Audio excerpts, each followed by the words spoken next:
बाबा।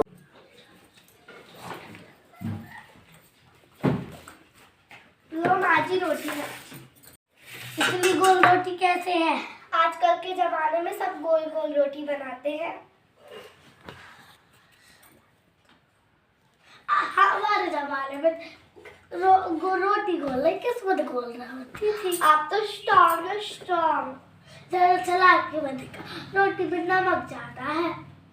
आपकी बातों में मिक्स हो गया है माजी।